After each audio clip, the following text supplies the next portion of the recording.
দীর্ঘদিনের বেহাল দশা কাটিয়ে নতুন রূপ পেতে চলেছে মালুয়া থেকে শ্রীভূমি বাইপাস পর্যন্ত গুরুত্বপূর্ণ ৩৭ নম্বর জাতীয় সড়ক। প্রায় ২৯২ কোটি টাকার প্রকল্পে তৈরি হবে উন্নত সড়ক এবং গুরুত্বপূর্ণ সেতু। শুভ শিলান্যাসের পর কাজের অগ্রগতি খতিয়ে দেখতে সরজমিনে হাজির আসাম সরকারের মন্ত্রী কৃষ্ণেন্দু পাল। একই সঙ্গে ভারতমালা প্রকল্পের অধীনে মালুয়া এলাকায় নির্মীয়মান গুরুত্বপূর্ণ সেতুটিও পরিদর্শন করেন তিনি। শিলান্যাস অনুষ্ঠানের পর মন্ত্রী কৃষ্ণেন্দু পাল নির্মীয়মান সেতু এলাকায় গিয়ে কাজের অগ্রগতি সরজমিন পরিদর্শন করেছেন। দুর্গম এলাকায় পৌঁছাতে তিনি নির্মাণাধীন সেতুর লিফট ব্যবহার করে পরিদর্শন করেন। এদিন মন্ত্রী বলেন, জনগণের সেবাই তার মূল লক্ষ্য। উন্নয়নের কাজ দেখতে প্রয়োজনে তিনি নৌকাতেও চড়বেন। পাথারকান্দির মানুষ তাকে 3বার নির্বাচিত করেছেন আর মুখ্যমন্ত্রী তাকে 2বার মন্ত্রিত্ব দিয়ে বরাক উপত্যকার উন্নয়নের দায়িত্ব দিয়েছেন। এই কথা উল্লেখ করে মন্ত্রী জানান, উন্নয়নের কাজ যেখানে পরিদর্শন করা প্রয়োজন তিনি সেভাবেই যাবেন। প্রয়োজনে দুর্গম এলাকায় পৌঁছে নৌকায় চড়েও পরিস্থিতি খতিয়ে দেখবেন বলে জানিয়েছেন মন্ত্রী কৃষ্ণেন্দু পাল। এদিকে মালুয়া এলাকায় নির্মীয়মান বৃহৎ সেতুটিকে বরাক উপত্যকার অন্যতম গুরুত্বপূর্ণ সেতু হিসাবে উল্লেখ করেছেন মন্ত্রী। ৩৭ নম্বর জাতীয় সড়কের পুনঃসংস্কার এবং ভারতমালা প্রকল্পের সেতু নির্মাণ, দুই প্রকল্প মিলিয়ে ব্যয় প্রায় ২৯২ কোটি টাকা। কাজ শেষ হলে শুধু শ্রীভূমি জেলার যোগাযোগ ব্যবস্থাই নয়, পার্শ্ববর্তী রাজ্য ত্রিপুরার সঙ্গেও যোগাযোগ আরও উন্নত হবে বলে আশা প্রকাশ করেছেন মন্ত্রী কৃষ্ণেন্দু পাল। উন্নত সড়ক এবং সেতুর ফলে সহজ হবে যাতায়াত, বাড়বে ব্যবসা বাণিজ্যের সুযোগ আর গতি পাবে গোটা বরাক উপত্যকার আঞ্চলিক উন্নয়ন। কারণ বরাক উপত্যকার 4 লেনের কাজ চলি আছে একদম শিলচার টু চুরাইবাড়ি, যার কারণে অলপ রাস্তা বেয়া হৈছিল। মাননীয় মুখ্যমন্ত্রী ডক্টর হিমন্ত বিশ্ব শৰ্মা মহোদয়ৰ লগত কথা হৈছে আৰু মাননীয় মুখ্যমন্ত্রী মহোদয়ে খুব সোনকালে যাতে বরাক উপত্যকার প্রত্যেকটা রাস্তা বিফোর পূজা, দুর্গা পূজার আগত যাতে সংস্কার কাজ আরম্ভ হয়, তার কারণে মাননীয় মুখ্যমন্ত্রী মহোদয়ের যে উদ্যোগ, নিজে দিল্লিত গৈছে আৰু মাননীয় মুখ্যমন্ত্ৰী মহোদয় আমাদেৰ সৰ্বভাৰতীয় সড়ক পৰিবহন মন্ত্ৰী নীতিন গাডকাৰীজী মহোদয়েৰ লগত আলোচনা কৰি আজি আমাৰ নীলামবাজাৰ টু চানকিৰা আৰু মালুৱা পয়েন্ট টু আপ টু আমাৰ নীলামবাজাৰ আৰু শ্রীভূমি টাউন টু সুতারকান্দি, 3টা রাস্তা অলরেডি স্যাংশন হয়েছে। আজি এটার কাম স্টার্ট হয়েছে, আজি 1 মাহ আগত। বৰষুণৰ কাৰণে কামটো কৰিব পৰা নাই, আকৌ স্টাৰ্ট হ'ব। আৰ আজি ইয়াত শিলান্যাস কৰিছোঁ আৰ অহা 2 দিনৰ ভিতৰত মানে মালুৱা পয়েন্টৰ কামটো স্টাৰ্ট হ'ব আৰু অহা 2 দিনৰ ভিতৰত আমি শ্ৰীভূমি যিটো আমাৰ মিউনিচিপালিটি এৰিয়া, যিটো আমাৰ টাউনৰ মেইন লাইফলাইন যিটো আমি কওঁ, এই ৰাস্তাৰ মানে শিলান্যাস হ'ব আৰু কামটো সোনকালে স্টার্ট হ'ব। যার কারণে তাতে স্যাংশন হয়েছিল 56 ক্রোর করিমগঞ্জ টু সুতারকান্দি, আর ইয়াত হয়েছে 32 ক্রোর। তো কাম অলরেডি বরাদ্দ হয়েছে আৰু খুব সোনকালে কামটো স্টাৰ্ট হ'ব।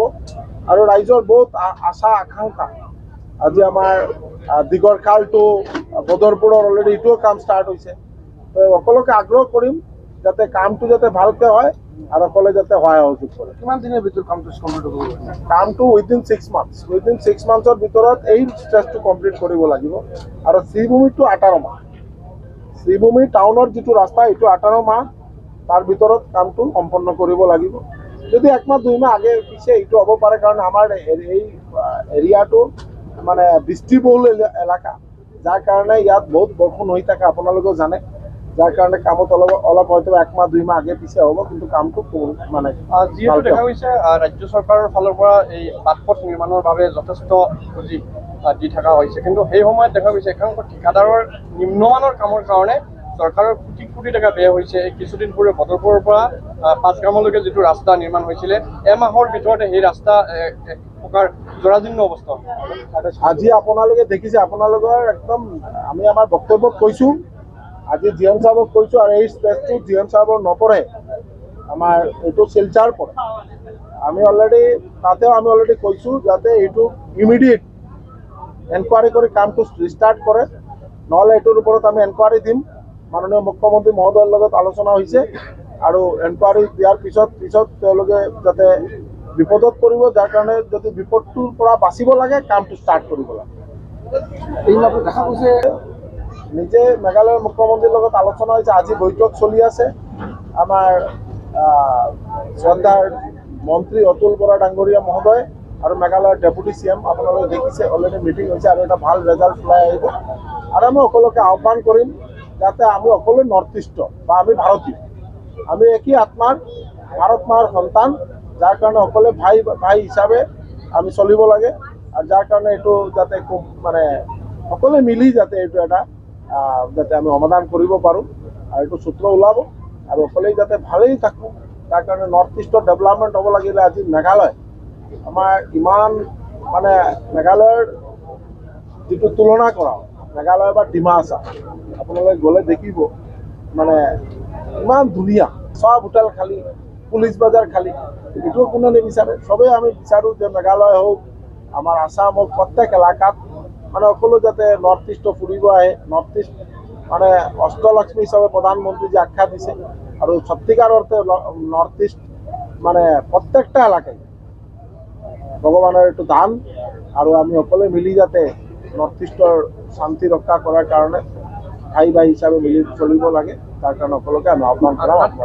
তাত দেখা গৈছে যে নেতাজী সুভাষ চন্দ্ৰ বসুৰ মূৰ্তি ভংগ হৈছে আৰু স্বামী বিবেকানন্দৰ মূৰ্তি ভংগ হৈছে, একশ্যন হৈ আছে, একশ্যন চলি আছে। আপোনালোকে দেখিছে যে কেইজন এৰেষ্ট হৈছে। মেঘালয়ৰ মুখ্যমন্ত্ৰী মহোদয় একশ্যন লৈছে আৰু এইটো একশ্যন চলি আছে। যোনে এনেকুৱা কাম কৰিব এইটো নিন্দা জনাইছোঁ আৰু এইটো এনেকুৱা কাম কৰিব নাপায় আৰু নালাগে, এনেকুৱা কাম কৰিব নালাগে। তাৰ কাৰণে আমিও আপোনালোকৰ জৰিয়তে আমি আহ্বান জনাম আৰু সকলোৱে মিলি ভাইৰ মতন থাকিব লাগে। আমি একেই প্ৰাণ একেই জান নৰ্থ ইষ্টৰ সকলোৱে মিলি একেলগে থাকিব। দুষ্টচক্ৰৰ আপোনালোকে দেখিছে নহয়, একদম মানে এইবিলাক কথা এতিয়া নকওঁ, কিন্তু এটা প্ৰয়াস চলি আছে। আজি মানে এটা বহিৰাগত শক্তি কেইটামান পলিটিকেল পাৰ্টি এইটোৰ ওপৰত ভৰ কৰি বিচাৰি আছে ভাৰতবৰ্ষক কেনেকুৱা অস্থিৰ কৰা যায়। তাৰ কাৰণে আমি যুৱ প্ৰজন্ম সকলোকে আমি আহ্বান কৰিম, যুৱ প্ৰজন্ম আগবাঢ়ি আহক। আমি সকলোৱে মিলি যাতে আমি সত্যিকাৰ অৰ্থে আমি এটা বিকশিত ৰাষ্ট্ৰ প্ৰধানমন্ত্ৰীজীৰ যে আহ্বান এইটো যাতে গঢ়াৰ লক্ষ্যে আমি সকলোৱে মিলি এটা জোট হৈ কাম কৰিব পাৰোঁ। যোৱা কিছু ৰাষ্ট্ৰ হিতে যেতিয়া কোনোবা কাম চলে তেতিয়া এই লবিটো উৎসুক। ৰাষ্ট্ৰ বিৰোধিতা কৰা এই লবিটোৰ কাম। আমাৰ শ্ৰদ্ধাৰ প্ৰধানমন্ত্ৰী, শ্ৰদ্ধাৰ মুখ্যমন্ত্ৰী বা সকলোৱে মিলি ভাৰতীয় জনতা পাৰ্টি বা NDA চৰকাৰ আমি ৰাষ্ট্ৰৰ হিতে সকলোৱে সমৰ্পিত মন লৈ আমৰা কাম কৰি আছোঁ। সমৰ্পিত মনোভাৱ। আমরা সকলেই ভারত মার সন্তান, ভারত মাতা কি জয়। আমি ভারত মার রক্ষার্থে আমি সদায় সমর্পিত।